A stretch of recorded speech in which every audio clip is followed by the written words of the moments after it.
안녕하세요. 훈련생 수고조언 모임의 김순녀 자매입니다. 사람이 마음으로 자기의 길을 계획할지라도 그의 걸음을 인도하시는 여호와시니라. 10주간의 BTC1 훈련을 마치면서 주신 말씀입니다. 훈련 전 면접할 때가 생각납니다. 저희 면접관이셨던 김지연 자매님과 훈련 동기에 대해 이야기를 나눌 때 저는 하나님이 저에게 행하신 은혜와 역사들을 짤막하게 말씀드리고 그 은혜에 보답하는 것이 전도하는 것이 아닐까 해서 지원하게 되었다고 했습니다.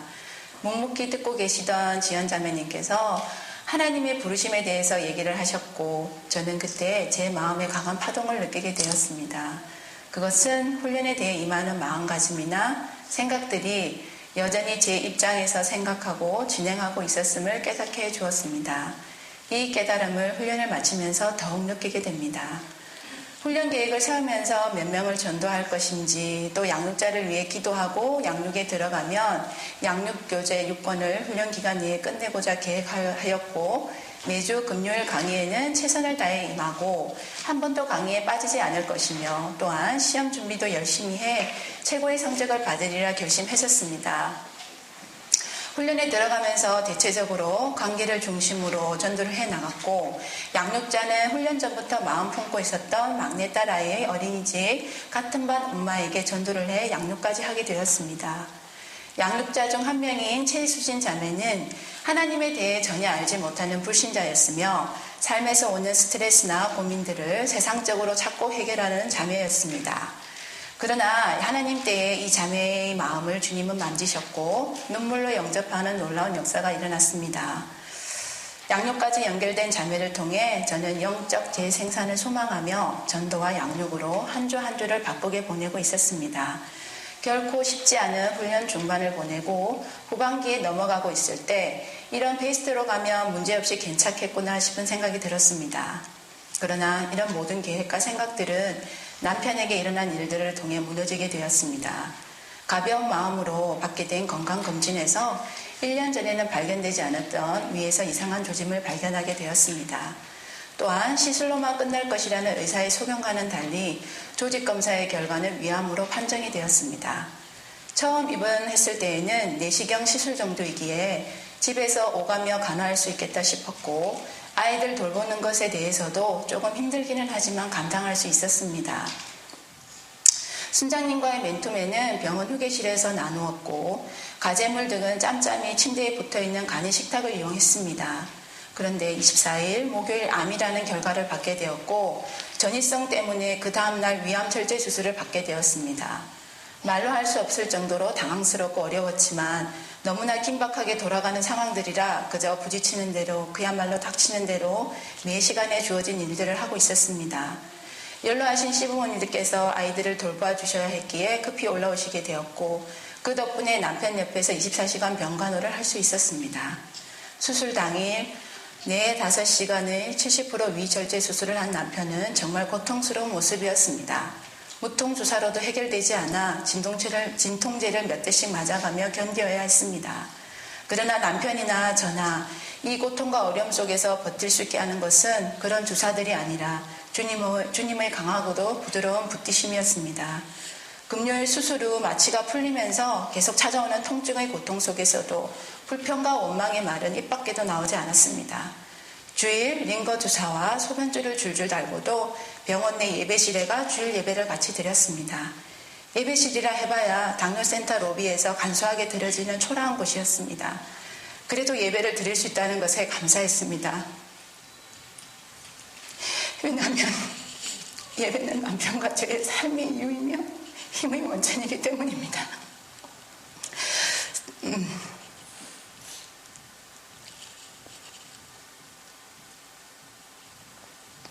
정말 많은 분들이 기도와 성경 격려를 통해 하루하루 회복이 잘 되었고 기력도 차츰 좋아졌습니다. 당황스럽고 급한 일들이 지나가고 남편도 건강이 호전되는 것을 보면서 그전에 보이지 않던 것들이 보이기 시작했습니다. 바로 병원 안에 있는 전도 대상자들이지요. 저도 꿈에도 몰랐습니다. 병원 전도까지 하게 될 줄은 말입니다. 훈련 기간 동안 전도해야 할 인원은 이미 다 채워졌지만 이제는 그것 이상의 마음으로 전도를 하기 시작했습니다. 삶의 현장에서 전도하라는 말씀과 훈련을 해서 외치던 구호들이 생각났습니다. 병원에서 주님이 허락하신 대로 전도하게 해달라고 기도한 후 물밑 작전을 하기 시작했습니다. 간병인이나 보호자가 없는 환자분들의 식판 가져다 놓기, 선물로 들어온 음식 나눠 먹기 등 우선 거부감이 들지 않도록 관계를 맺어 나갔습니다. 5인실이 나서 옮겨도 된다는 통보를 받고 우선 바로 옆에 입원한 환자분께 사형일을 전했습니다. 그분은 50대 정도의 남자분으로 하나님을 전혀 모르는 분이셨습니다. 사형일을 끝까지 들으시던 아저씨는 영접하시겠다고 하시며 저를 따라 또박또박 기도를 따라 하셨습니다. 그런데 조금은 거칠고 강하게 보이셨던 아저씨가 눈물을 흘리시는 것이었습니다. 쑥스러워서 그런지 안경을 쓰지 않고 글자를 보면 한 번씩 눈물이 난다고 하셨지만 저는 하나님의 인재를 느꼈고 그분의 역사임을 분명 알 수 있었습니다. 그 후 휴게실에서 같이 밥 먹으며 알게 된 대장암 말기의 남편을 간호하는 어머니, 또 5인실로 옮긴 곳의 보호자 어머니들에게 사형리를 전했습니다. 전도를 하다 보면 다들 경험하셨겠지만 하나님이 택한 자는 정말 따로 있는 것 같습니다.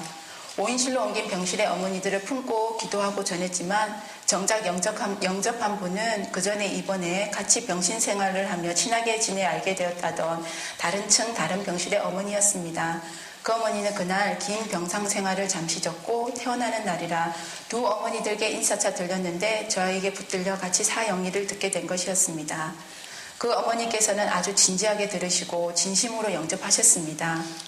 그 후에 한참 동안 이 어머니와는 예수님에 대해서 얘기를 나누었고 헤어질 때는 두 손을 같이 꼭 잡고 앞으로 신앙생활을 시작할 수 있게 되기를 위해 간절히 기도했습니다. 돕는 배필인 남편은 제가 전도하러 가면 그 시간에 맞춰 병상에서 중보기도로 같이 해주었습니다. 참 환상의 커플이지요. 훈련을 마치며 드릴 말씀은 오직 감사뿐입니다. 또한 나보다 나를 더 잘 아시는 아버지께서 나의 계획이 아니라 그분의 계획하심으로 나를 부르셨고 나를 쓰시고 나를 만드시고 계시다는 것을 알게 되었습니다. 또한 BTC 훈련을 통해 막연히 가졌던 전도에 대한 비전이 더욱 확실하게 되었고 제자로서의 삶을 훈련 기간 동안 경험하게 해주었으며 무엇보다도 삶의 현장에서 복음을 전하고 제자 삼으라는 주님의 지상 명령이 저의 남은 삶의 목표가 되었습니다. 또한 영적 재생산이 없다면 지상 명령을 이루는 것이 힘들고 어렵다는 것을 알게 되며 깨닫게 해주었습니다. 끝으로 훈련 기간 동안 주신 감사의 제목들을 적어봅니다.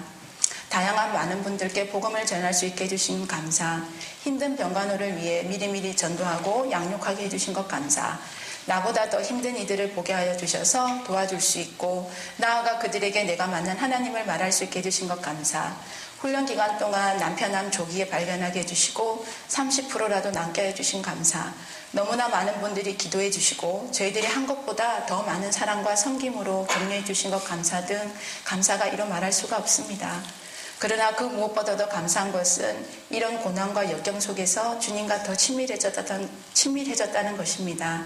경험해보지 못하면 알 수 없는 그분과의 애틋한 관계 말입니다. 모든 것 주님께 영광 돌려드립니다. 참으로 영광 받으시기에 합당하신 분입니다. 또한 이 자리를 빌어 훈련 순장으로 어린 영년이를 데리고 섬겨주셨던 김지연 자매님께 감사드립니다. 수원주부 모임 대표로 늘 그 자리에서 자신의 소임을 당하고 최선을 다하고 있는 송성래 자매님께도 무한 감사드립니다. 그리고 마지막으로 훈련을 위해 애쓰시고 헌신하신 BTC 관계자 모든 분들께 감사드립니다. 처음에 말씀드렸던 부르심을 가슴에 깊이 새기며 이 간증을 마칩니다. 감사합니다.